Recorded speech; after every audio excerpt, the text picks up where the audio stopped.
যে সকল কারণে বাংলাদেশে বারবার গণঅভ্যুত্থান ঘটে এবং এই গণঅভ্যুত্থানের পরে আমরা সাংবিধানিক যে পরিবর্তনগুলোর প্রস্তাব এসছে সমস্ত দল থেকে, বিএনপির পক্ষ থেকে ৬২ দফা প্রস্তাব বিএনপি সেই গত বছরই করেছে, আমরাও করেছি ৬৯ দফা। এই যে পরিবর্তনগুলো আপনি কোথায় করবেন? তো আমাদের বক্তব্য হচ্ছে যে এটা আপনি পার্লামেন্টে করতে পারবেন না, কারণ পার্লামেন্টে করলে এটা আবারও আপনি যদি এই যে এই সাম্প্রতিক সময় যদি দেখেন, আওয়ামী লীগ আমলের অনেকগুলো সংশোধনী কিন্তু এখন কি করা হচ্ছে, সেগুলোকে আবার রিভিউ করা হচ্ছে, পরিবর্তন করা হচ্ছে।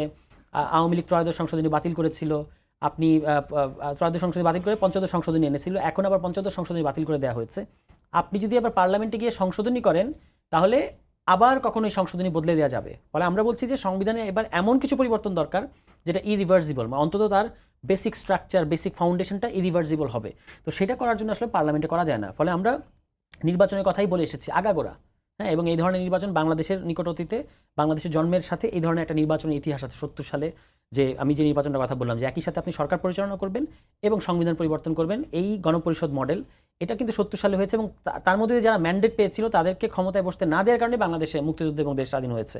ফলে আমরা নির্বাচন চাই না, এটা কিন্তু আমাদের, এটা কিন্তু আগে গণপরিষদ নির্বাচন মানে আমরা বলেছি আমরা নির্বাচন চাই, আমরা নির্বাচন চাই না এই বক্তব্যটা ঠিক না, কিন্তু আমরা বলেছি শুধু সংসদ নির্বাচন দিয়ে এই কনস্টিটিউশনের আন্ডারে, যেটা অলরেডি অনেকে বলছেন যে এটা একটা মরহুম কনস্টিটিউশন, মানে অলরেডি এটা মানে এটা ডেড, কিন্তু আপনি এটাকে ওই ইয়েতে রেখে দিয়েছেন, মর্গের মধ্যে রেখে দিয়েছেন। এই কনস্টিটিউশন কিন্তু এখন আর মানে ইয়েতে নাই, এবং এই সরকার অনেকগুলো ধারা ভায়োলেট করেই কিন্তু টিকে আছে। তবু বলা হচ্ছে যে সাংবিধানিক ধারাবাহিকতা ইত্যাদি ইত্যাদি, এগুলোর মধ্যে অনেক ঘাপলা আছে।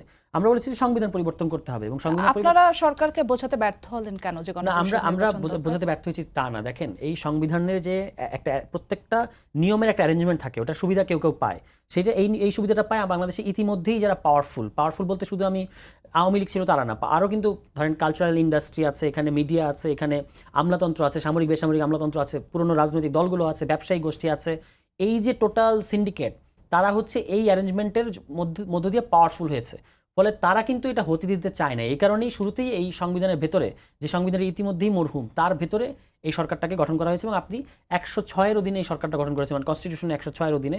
কোন সরকার? যে সরকার এই সংবিধানে উল্লেখ পর্যন্ত নাই, এখানে উপদেষ্টা সরকার বা অন্তর্বর্তী সরকারের কোনো বিধান তো আমাদের সংবিধানে নাই, তবু এটা করা হয়েছে। ফলে এটা এক ধরনের মানে ব্লাফ আর কি। ধরেন রাজা মারা গেছে কিন্তু রাজার মমি আপনি বানায় রাখছেন যে রাজা আছে, মানে জনগণকে বুঝ দেওয়ার জন্য। কিন্তু আপনি যদি জনগণের কথা শোনেন যে জনগণ কি মনে করে এই সংবিধানের প্রশ্নে, তারা কিন্তু বলবে যে আউটরাইট আপনি এই সংবিধান বাতিল করে দিয়ে একটা নতুন সংবিধান করেন। কিন্তু সেটা করার ক্ষেত্রে অনেক আপত্তি, বিশেষত বিএনপির তরফ থেকে।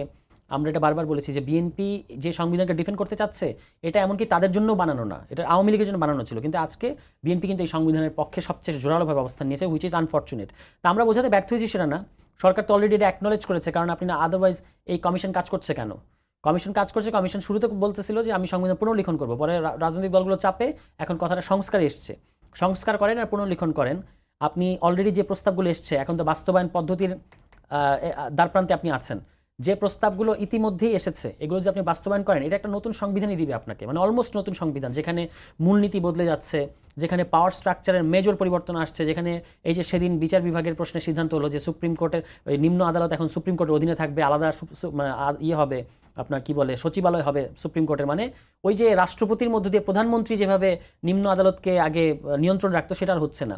এটা তো একটা মেজর পরিবর্তন। আমাদের যে সেপারেশন দরকার, বিচার বিভাগ, নির্বাহী বিভাগ এবং আইন বিভাগের মধ্যে সেপারেশন, এই প্রস্তাবগুলো কিন্তু এখনকার পরিবর্তনের মধ্যে এসেছে এবং এটা আসলে এটা একটা নতুন সংবিধানই হবে। ফলে আমরা বোঝাতে ব্যর্থ হয়েছি তা না, কিন্তু যেভাবে, যতটা সুশৃঙ্খলভাবে, সুসম্মলিতভাবে এই পথে যাওয়ার কথা, ততটা আমরা যেতে পারছি না। কারণ পুরনো রাজনৈতিক দলগুলো এখানে পদে পদে বাধা সৃষ্টি করছে। বিশেষত বিএনপি পুরো জিনিসটাকে, পরিবর্তনটাকে পার্লামেন্টে নিয়ে যেতে চাচ্ছে। আমাদের ঐতিহাসিক অভিজ্ঞতা এবং পদ্ধতিগত দুই দিক থেকেই আমাদের কাছে এটা প্রতীয়মান যে আপনি যদি এই পরিবর্তনগুলোকে পার্লামেন্টে নিয়ে যান, তাহলে এই পরিবর্তনগুলো আর হবে না। এই কারণে আমরা বলছি পরিবর্তনটা এখনই করতে হবে। বিশেষত সাংবিধানিক পরিবর্তনগুলো কিভাবে করবেন, ইলেকশনের আগে আপনি সমস্ত পরিবর্তন করবেন, তারপর ইলেকশন হবে, এটা কিন্তু বক্তব্য না। ইলেকশন যখন বলেছেন ফেব্রুয়ারিতে, তখনই, কিন্তু এর আগেই এই সাংবিধানিক পরিবর্তনগুলো করতে হবে। কিভাবে করবেন তার অসংখ্য উদাহরণ আমাদের ইতিহাসের মধ্যে থেকে আছে এবং এখনও 4-5টা প্রপোজাল আলোচনা টেবিলে আছে। শুক্রবারের মধ্যে আমরা মতামত দেবো। আমাদের কাছে কমিশন মতামত চেয়েছে যে আপনি কোন পদ্ধতিতে সংস্কার করা যাবে সংবিধান, সেটার বিষয়ে মতামত দেন, সব দলগুলো দেবে। তো আমরা মনে করি যে ইলেকশনের আগেই এই সংস্কারটা হতে হবে এবং এটা এই সরকারই করবে, কারণ এটা তার ম্যান্ডেট। আপনি শুধু একটা ডকুমেন্ট বানিয়ে দিলেন কিন্তু আপনি নিজে বাস্তবায়ন করলেন না, তাহলে তো আপনি 1.5 বছর ক্ষমতায় থাকার কোনো দরকার ছিল না। তাহলে তো আপনি ওই যে শাহাবুদ্দিন সরকার যেটা করেছিল 3 মাসের মধ্যে, তারা 3 মাসের মধ্যে শুধু নির্বাচন আয়োজন করে নাই, 29টা সংস্কারের টাস্কফোর্স প্রস্তাব রেডি করে তারা কিন্তু পরবর্তী সরকারের কাছে দিয়েছিল এবং আস্ক পাপিয়া আপা ওনারা একটা সংস্কারও কিন্তু তখন বিএনপি করে নাই। এই কারণে এবার কিন্তু আপনি শুধু ডকুমেন্টটা বানাই দিবেন না, আপনি নিজে এটা বাস্তবায়ন করে তারপর পরবর্তী পার্লামেন্ট আপনাদের বিশ্বাস সেই সংস্কারটা নির্বাচনের আগে হবে, তারপরে জাতীয় Right. নির্বাচন হবে।